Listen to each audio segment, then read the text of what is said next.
ओम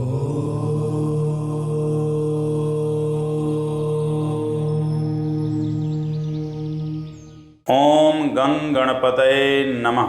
नमस्कार मित्रों, astro Arvind channel में आपका बहुत बहुत स्वागत है।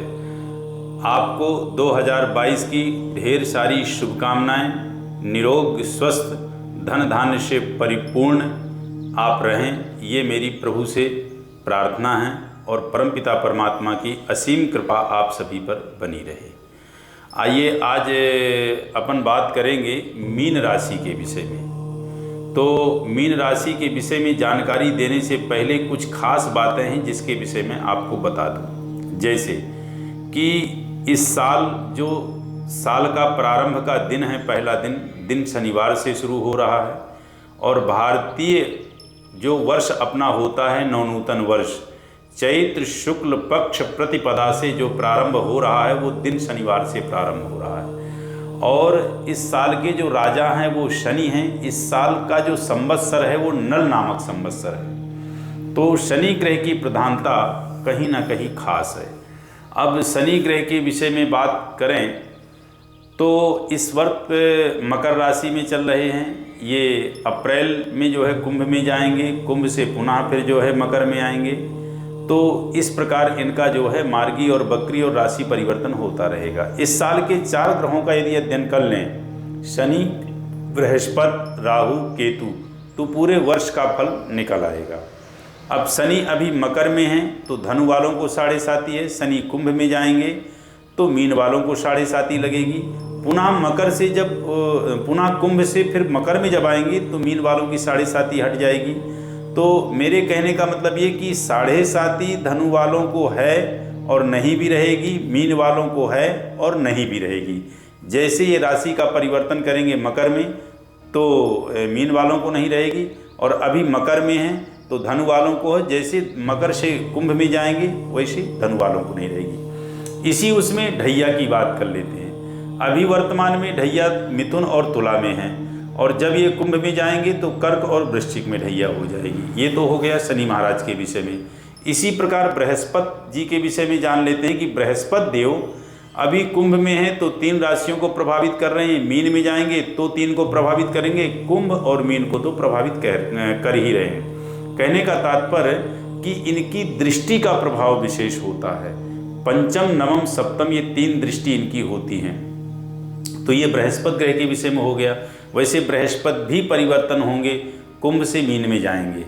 तो ये बृहस्पति। अब राहु और केतु के विषय में बात कर लेते हैं। अभी राहु वृष में है, केतु वृश्चिक में है। राहु अप्रैल में मेष में जाएंगे, केतु तुला में आ जाएंगे। तो अप्रैल का जो महीना है ये कुछ खास है, क्योंकि इस महीने में काफ़ी कुछ परिवर्तनशील ग्रह गोचरों का होगा, ग्रह नक्षत्र आदि का होगा। उससे मानव जीवन पे बड़ा गहरा प्रभाव पड़ेगा। जिनकी जैसी जन्मपत्री में महादशा अंतरदशा है उस प्रकार का उनको प्रभाव मिलेगा, उस तरह का उनको फल प्राप्त होगा। इस साल मेष राशि से लेके मीन राशि तक साल के प्रारंभ से ही सभी राशि वालों को कालसर्प योग लगा हुआ है। यह कालसर्प योग ज़्यादा प्रभावशाली रहेगा अप्रैल तक। अप्रैल माह में ही आपके जो है 2 ग्रहण पड़ेंगे, सूर्य ग्रहण और चंद्र ग्रहण।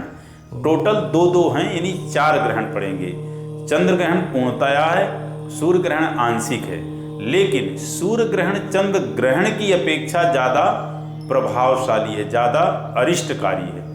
तो ये ग्रहण के विषय में बता दें। अब कुछ लोग भ्रमित रहते हैं कि मेरी राशि है ये या मेरा नाम ये है तो मेरी कौन राशि बनेगी। घर के नाम में जैसे पुकार के नाम कई बार 1-2 हो जाते हैं और राशि का नाम हो गया तो 3 नाम हो गए। अब 3 नाम की 3 राशि बनेगी। तो व्यक्ति भ्रमित रहता है कि मैं किस राशि के विषय में अध्ययन करूं, किस राशि से अपना भविष्य जानूं।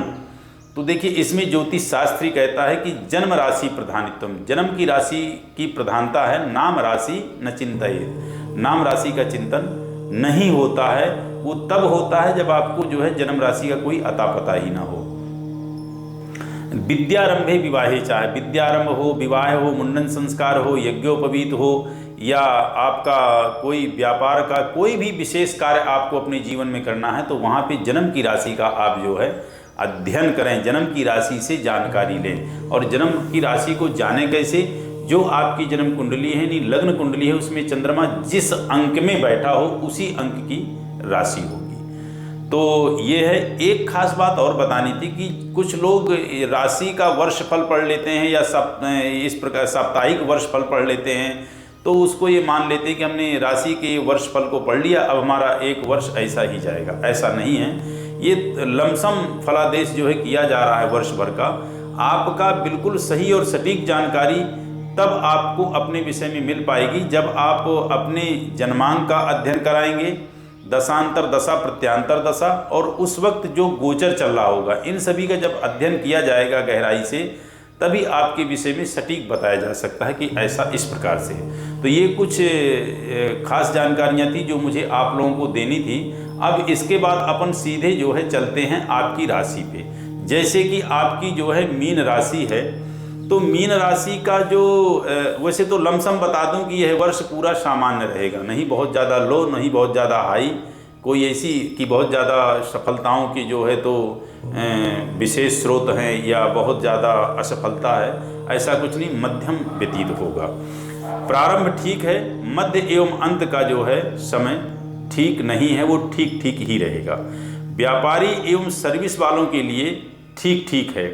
और इसमें जो है व्यापारी वर्ग वाले व्यक्तियों को बता दूं कि कोई बड़ा जो है इन्वेस्ट ना करें, कोई बड़ा अपना पैसा या कोई बड़े अमाउंट का ऐसा पैसा कहीं इन्वेस्ट ना करें कि कोई नया आप धंधा, नया व्यापार खोल रहे हैं, वो यह साल आपके लिए कुछ ठीक नज़र नहीं आ रहा। और दूसरा, कर्ज लेके तो बिल्कुल भी कोई नया व्यापार ना करें। आप ये कल्पना कर रहे हो कि नहीं मैं कर्ज ले लेता हूँ, किसी ने आपको कुछ थोड़ी सी सलाह दे दी, आपके वो दिमाग में बात बैठ गई और आवेश में आकर के आपने दाएं बाएं से पैसा इकट्ठा करके और सोचा कि मैं व्यापार शुरू कर लेता हूँ, सफल हो जाऊँगा। तो भाई सफल हो जाएं, चलिए, ईश्वर की बड़ी परम कृपा, लेकिन ज्योतिष के द्वारा आपका जो है कुछ खास योग नहीं बन रहा। तो कर्ज लेके बिल्कुल भी व्यापार ना करें, कोई नया कार्य ना करें कर्ज लेकर के। जो चल रहा है उसी को आप चलाने की कोशिश करें और साझेदारी से थोड़ा सा किनारा काटें, कोई नया इन्वेस्ट ना करें। अब इसी विषय में बता दूं कि इस साल शनि की आपको जो मीन राशि वालों को जो 7.5 लगेगी, वो 7.5 अप्रैल से आपकी शुरू होगी 29/4/2022 से। तो 29/4/2022 से जो आपकी 7.5 शुरू होनी है, उस वक्त ये आपके बिल्कुल प्रारंभ रहेगी, यानी मस्तिष्क पे रहेगी। और आपका जो है विवेक, मन, मस्तिष्क उस टाइम पे थोड़ा सा आवेश, क्रोध, थोड़ी सी चिंता, तनाव, स्ट्रेस आदि स्थितियाँ आपके भाव स्थिति आपकी जो है, ऐसे भाव आपके मन मस्तिष्क में उत्पन्न होंगे। तो उस वक्त अपने आप पे आप कंट्रोल रखें, क्रोध बिल्कुल भी ना करें और अपने वाणी पे बहुत ज़्यादा संयम रखें। आवेश, क्रोध में बिल्कुल भी आप ना रहें, वाणी में संयम रखें, क्योंकि उस वक्त आपके लिए शनि का 7.5 अरिष्टकारी होगा।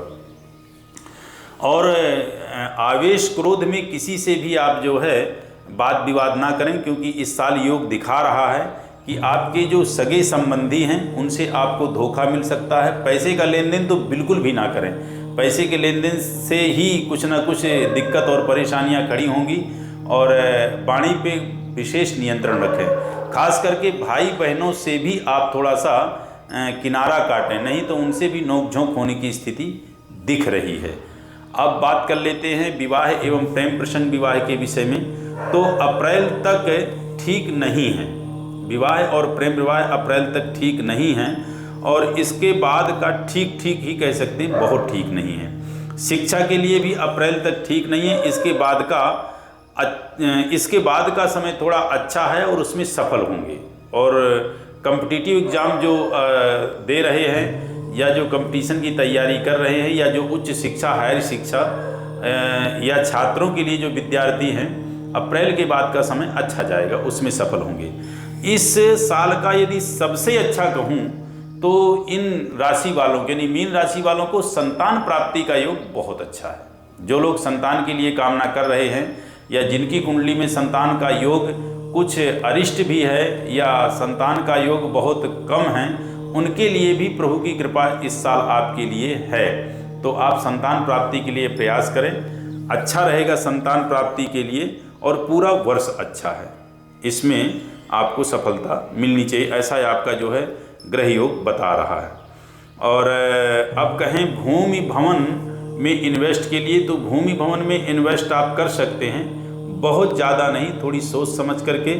और ये मैंने बार बार कहा कि कर्ज लेके ना करें। आपकी मीन लग्न वालों की दशम हाउस में जो स्थिति आपकी निर्मित हो रही है, वो स्थिति आपके कर्म क्षेत्र को विशेष प्रभावित कर रहे हैं। सूर्य और शुक्र की युति है, तो सूर्य और शुक्र की युति के कारण आपका कर्म क्षेत्र में समर्पणता ज़्यादा रहेगा, भाग्य भी थोड़ा साथ देगा, क्योंकि वहाँ पे मंगल स्वग्रही बैठा हुआ है। लेकिन कई बार आप का जो निर्णय होगा, यदि वो गलत है और उसको आप सही नहीं ले रखे हैं, तो चंद्रमा नीच का है। वहाँ आपकी स्थिति ये भी बन सकती है कि आप जिस में मैंने जैसे कहा कि कोई नया इन्वेस्ट ना करें, तो वहाँ चंद्रमा नीच का है, चंद्रमा के साथ केतु की स्थिति है, ग्रहण योग बना रहा है, तो आपका लॉस हो सकता है, आप ज़्यादा कर्ज में भी जा सकते हैं, ज़्यादा नुकसान हो सकता है।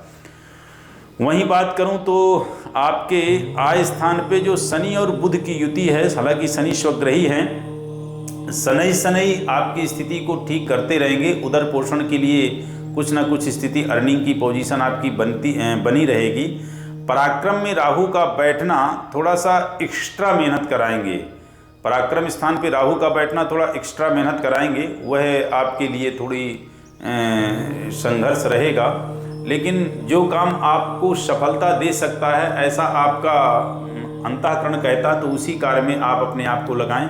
बेवजह का किसी कार्य में अपने आप को आप रोक के ना रखें। हाँ, इस साल आपका एक और मैं खास बात कहूँ कि तीर्थ स्थलों में जाने का योग बनता है, यानी धर्म के प्रति, स्पिरिचुअल आध्यात्मिक के प्रति आपकी आस्था ज़्यादा रहेगी, और वह रहनी भी चाहिए, क्योंकि आध्यात्मिक के प्रति यदि आपकी आस्था है तो उससे सभी चीज़ें आपकी जो है ठीक बनेगी, और हर चीज़ को फिर सोचने का और निर्णय लेने का तरीका आपके हृदय से उत्पन्न अलग प्रकार से होगा, क्योंकि वो एक ऊर्जा, वो एक एनर्जी आपको जो मिलेगी वो परमात्मा की कृपा से मिलेगी। अब बात कर लेते हैं पूजा पाठ की।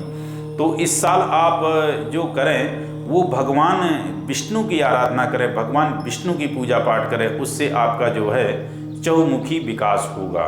वैसे भी भगवान विष्णु जी के ही सारे ग्रह अंशज हैं, सभी ग्रह उनके शरीर में वास करते हैं, या ये कहें कि सभी ग्रह उनके सेवक हैं, और सभी ग्रह उन्हीं से ही उत्पन्न हुए हैं। कहीं ना कहीं से आप अध्ययन करेंगे, सूर्य चंद्र मंगल बुध गुरु शुक्र शनि राहु केतु, किसी भी ग्रह के विषय में आप अध्ययन करें, कहीं ना कहीं यह स्थिति आपको जानकारी मिलेगी कि ये भगवान सूर्य के ही शरीर से उत्पन्न हुए हैं, उन्हीं के ये सारे सेवक हैं। तो भगवान विष्णु की यदि आप आराधना करते हैं तो परम कृपा जो है तो ईश्वर की प्राप्त होगी, और जो भी आपके आने वाली साल भर में या जीवन में परेशानियां होंगी, वो परेशानियां बहुत कम होंगी।